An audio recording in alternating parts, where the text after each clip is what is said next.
मात बहन सबकी एक जैसी, ना अपनी नीत डिगाना हो। मात बहन सबकी एक जैसी, ना अपनी नीत डिगाना हो। ना लेना ना देना किसी को, दहेज का नाम मिटाना हो। दहेज का भाई घर छूटो या जग रूठो, चाहे रूठो ये संसारा हो। कौन सुने मेरी काल नगर में, जय गुरु रूठ गया, गुरु रूठ गया मारा हो। तो परमात्मा ने ज्ञान गंगा में भी लिखा है पॉइंट नंबर 14 पे, व्यभिचार निषेध। पराई स्त्री को माँ बेटी बहन की दृष्टि से देखना चाहिए, व्यभिचार महापाप है। तो वही लिखवाया परमात्मा ने कि मात बहन सबकी एक जैसी, ना अपनी नीत डिगाना हो। ना लेना ना देना किसी को, दहेज का नाम मिटाना हो। भाई गुरु की पूजा गुरु की सेवा, ना कोई गुरु समान ना हो। गुरु की पूजा गुरु की सेवा, ना कोई गुरु समान हो। प्रथम इनको दंडवत करना, बाकी सब प्रणामा हो। बाकी सब प्रणामा हो। भाई घर छूटो या जग रूठो, चाहे रूठो ये कौन सुने मेरी काल नगर में, जय गुरु रूठ गया मारा हो। गुरु की पूजा गुरु की सेवा, ना कोई गुरु समाना हो। प्रथम इनको दंडवत करना, बाकी सब परिणामा हो। और ये ज्ञान गंगा पुस्तक में पॉइंट नंबर इसमें 17 में लिखा है परमात्मा ने, गुरु जी के समान किसी को महत्व नहीं देना। यदि कहीं पर पाठ या सत्संग चल रहा हो, या वैसे गुरु जी के दर्शनों के लिए जाते हो, तो सर्वप्रथम गुरु जी को दंडवत लंबा लेटकर प्रणाम करना चाहिए। बाद में सदग्रंथ साहिब व तस्वीरों, जैसे साहिब कबीर जी की मूर्ति, गरीबदास जी की, व स्वामी राम देवानंद जी व गुरु जी की मूर्ति को प्रणाम करें, जिससे सिर्फ भावना बनी रहेगी, मूर्ति पूजा नहीं करनी है। परमात्मा ने केवल जो दंडवत है, केवल अपने गुरु जी के आगे साक्षात। गुरु जी की फोटो को भी दंडवत नहीं करोगे तो नहीं चलेगा। लेकिन जब गुरु यदि जब हो सामने, तो गुरु जी को दंडवत प्रणाम सबसे पहले, और किसी को नहीं करना दंडवत प्रणाम। बाकी जैसे मूर्तियां हैं, इनको परमात्मा ने केवल क्या कहा है, खाली हाथ जोड़ लो, प्रणाम नमस्कार, और हमें उसकी भी आवश्यकता नहीं है। दास आपको उससे भी थोड़ा और जो है, मतलब कि 2 कदम आगे की बात बता रहा है, क्योंकि सात संगतियां परमात्मा के आशीर्वाद से हैं।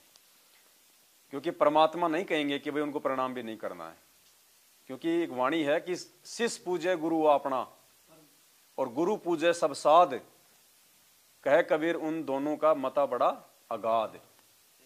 गुरु जी ने तो भक्ति मार्ग को जन जन तक पहुंचाना होता है, सभी संतों की महिमा करनी होती है, सभी की वाणियां लेनी होती हैं। तो गुरु तो सबकी महिमा करेगा, सबकी वो पूजा करेगा, सबका जो मर्जी करेगा। लेकिन शिष्य का क्या धर्म है, केवल अपने गुरु की ही पूजा करना।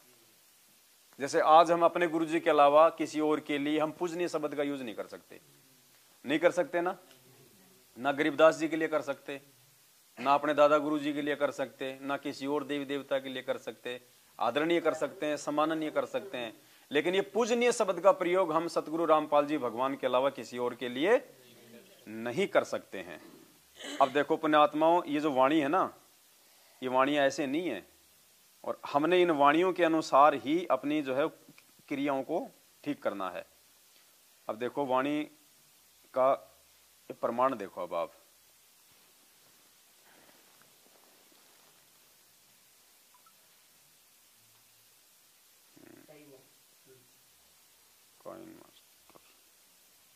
ये देखो वाणी सुनना आप।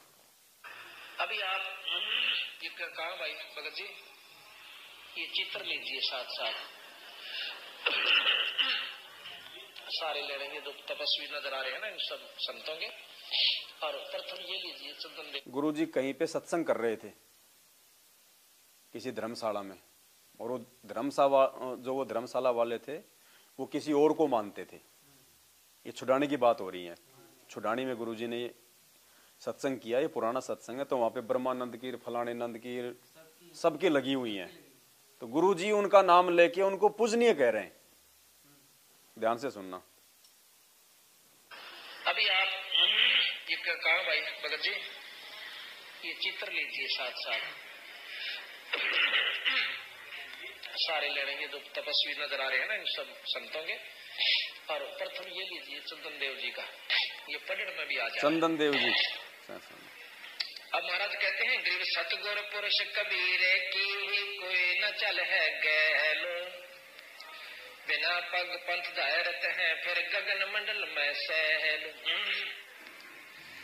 ये सामने आप चित्र देख रहे हो, पूजनीय आदरणीय अवधूत श्री चंदन देव जी, जो कि परम संत पूर्ण पुरुष सतकबीर अवतार। सारी उपमा दे दी ना उनको। अब चंदन सिंह का तो हमने नाम ही आज सुना है, डाकू चंदन सिंह जरूर सुना था, लेकिन परमात्मा ने तो उनको पूजनीय, आदरणीय, सम्माननीय, सतपुरुष के अवतार सब कुछ बता दिया। तो ये बोल सकते हैं क्योंकि ये स्वयं ये परमात्मा है, इनके ऊपर कोई कर्म लागू नहीं होता, इनका कोई गुरु नहीं है, खुद ये जगत गुरु है। लेकिन हमें समझाने के लिए और इस वाणी को ये सत्य साबित करने के लिए कि भाई शिष्य पूजे गुरु अपना और गुरु पूजे सब साध, कहे कबीर इन दोनों का मता बड़ा। कहते इन दोनों में रात दिन का अंतर है, गुरु की भक्ति में और चेले की भक्ति में। चेले को केवल अपने गुरु जी को ही पूजना है, गुरु सबको पूजेगा, क्योंकि गुरु जी ने तो सभी शास्त्रों का सार निकालना है, सभी संतों महात्माओं की वाणियां दिखानी है, पढ़ानी है, उनका जीवन चरित्र दिखाना है। तो गुरु जी तो चाहे जो मर्जी बोले किसी को, तो लेकिन हमारा क्या धर्म है, केवल अपने गुरुदेव की पूजा करना। तो वही लिखवाया परमात्मा ने, कहा था भाई गुरु की पूजा गुरु की सेवा, ना कोई गुरु समाना, प्रथम इनको दंडवत करना, बाकी सब प्रणामा हो, बाकी सब प्रणामा हो। भाई घर छूटो या रूठो ये संसारा हो, कौन सुने मेरी काले नगर में, जय गुरु रूठ गया मारा हो, गुरु रूठ गया। अब हमने ये जयकारे लगाने तो बोल ही दिए जब से हम साथ संगतियों में जुड़े हैं। अपने पूज्य गुरुदेव के अलावा हम ना तो हम किसी धाम की जय बोलते, ना हम इनकी गरीबदास जी की, ना हम आदरणीय राम देवानंद जी की जय बोलते, ना हमको छुड़ानी की जय बोलते, कुछ नहीं बोलते ना। पुण्यात्माओं, हमने तो जो है प्रणाम भी नहीं करना। मतलब ये मूर्ति अगर हमें कहीं दिखाई दे जाए, डाडी मूछ वाली कबीर जी की, गरीबदास जी की, हमने तो प्रणाम भी नहीं करना। क्यों नहीं करना है, अब इन चीजों को आप समझना। गुरु जी ने ज्ञान गंगा में 18 पेज नंबर पे है शायद, ये जो अभी आपको दिखाया है ना उसमें। हाँ, और सत्संग में जो आपने दिखाया, जैसे गुरु जी बोल रहे दाढ़ी मूछ वाली तो भाग भी लिया तो फेल हो जाओगे, अब वही रेल से ध्यान करनी है। इसके तो पेज नंबर ही अलग अलग कर रखे हैं इन सब ने। ये इसमें ज्ञान गंगा का ही है, नियम नंबर 17 है ज्ञान गंगा में, जो अभी आपको जो पढ़ाया है। इसमें क्या कहा परमात्मा ने, गुरु जी के समान किसी को महत्व नहीं देना। यदि कहीं पर पाठ या सत्संग चल रहा हो या वैसे गुरु जी के दर्शनों के लिए जाते हो, सर्वप्रथम गुरु जी को दंडवत, कोष्टक में लिखा लंबा लेटकर प्रणाम करना चाहिए।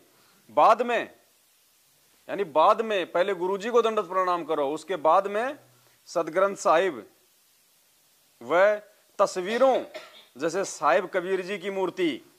जबकि पुण्यात्माओं वहां पे क्या होता है, गुरु जी नीचे ऊपर कबीर, दोनों को एक साथ ही हम लंबा लेट के हम दंडवत कर रहे हैं। हमारी मर्यादा तो वहीं टूट रही है इस नियम के।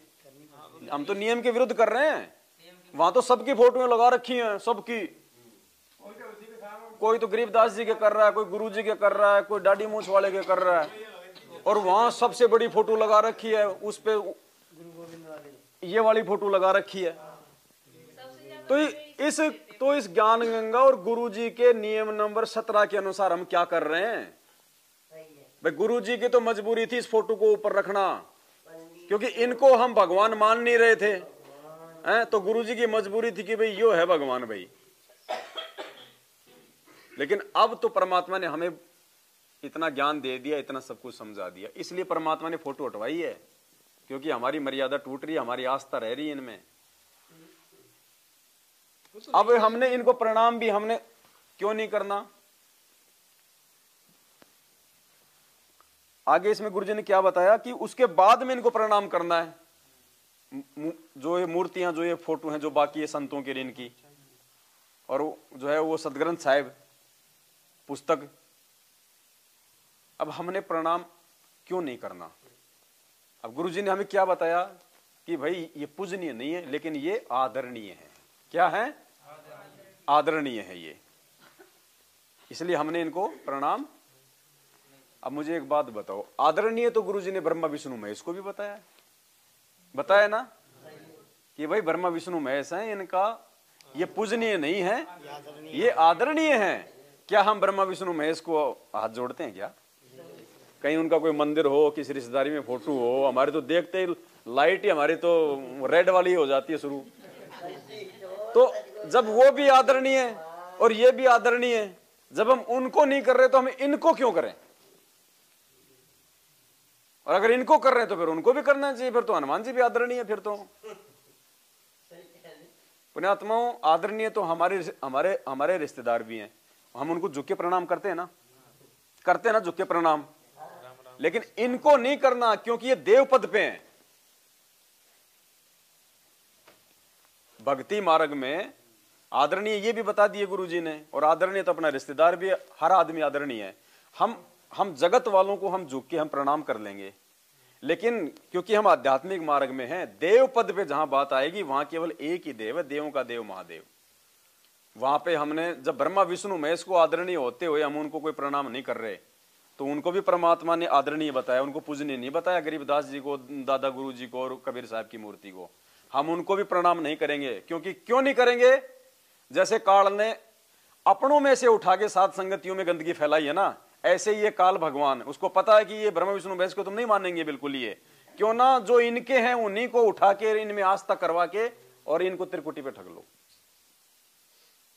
तो वो इन्हीं को खड़ा कर देगा। काल इन्हीं का रूप बना के आ जाएगा, गरीबदास जी का रूप बना लेगा, दाढ़ी मूछ वाले का रूप बना लेगा। और कितनी वीडियो बनाया, कितने लोगों ने इंटरव्यू दिए, उनको ठगाया है दाढ़ी मूछ वाले का रूप बना के, उसने मांग रखा रूप। तो हमने प्रणाम भी नहीं करना, इतनी सी भी आस्था नहीं रखनी हमने इनमें, अनादर नहीं करना, नहीं करेंगे हम, अनादर नहीं कर रहे हम किसी का भी, लेकिन हम तो बिल्कुल जो है वो प्रणाम भी नहीं करेंगे। जब हमने फोटो हटा दी, हमें मतलब क्या? फिर हमारे को हाथ जोड़ने होते तो अपने घर में कहीं और लगा देते हम, दरबार के अलावा। उनको हाथ जोड़ के भी हमें क्या मिलेगा? हमें मिल रहा है उनकी वाणियों से, उनके कथाओं से, वो हम ले रहे हैं, हम सीख रहे हैं। तो बिल्कुल भी हृदय में भी नहीं होना चाहिए अपने गुरु जी के अलावा कोई दूसरा, सौपन में भी। और सौपन में होगा कब? नहीं, जब हम उनको कभी देखेंगे नहीं अपनी आंखों से, हम उनकी कोई चर्चा नहीं करेंगे। तो इसलिए हमने बिल्कुल भी वो नहीं करना। हमने तो केवल पतिव्रता, हर प्रकार से तन मन से अपना गुरु बस, बाकी और नहीं कुछ भी। तब जाके हमारी बात बनेगी, नहीं तो काल इनके रूप में ठग लेगा, ये भी ध्यान रख लेना। दादा गुरु जी का रूप बना लेगा वो, सारा काम कर लेगा वो।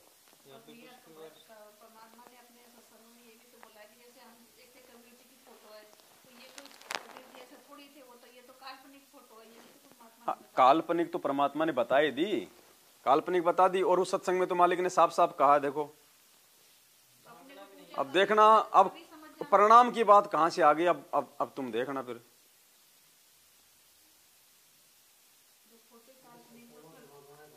अब देखो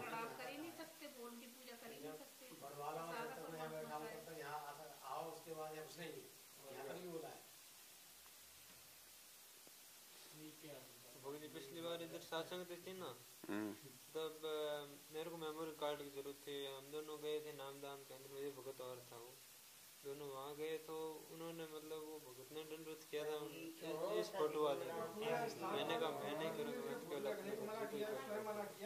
अब उन्होंने तो नाम शुद्ध करवा दिया, तो मैंने नहीं करा।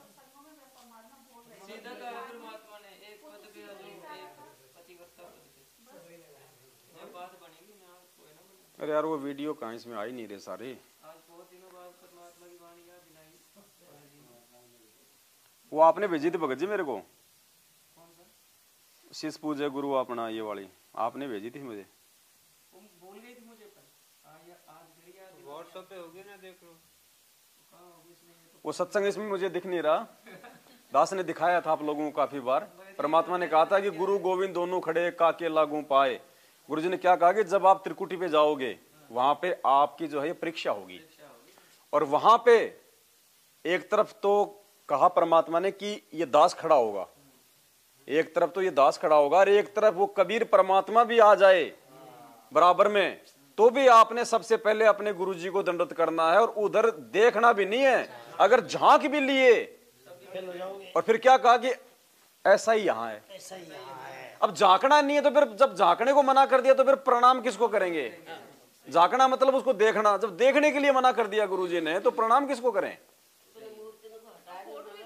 इसीलिए तो हटा दिया हमने, सब ये हटा दिए।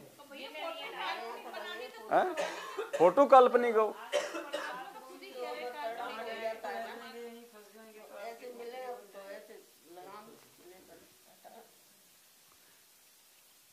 तो हमने तो बस अपने हृदय में, अपने तन मन में, अपने मन मंदिर में अपने गुरुदेव भगवान को बसाना है, बाकी कुछ नहीं।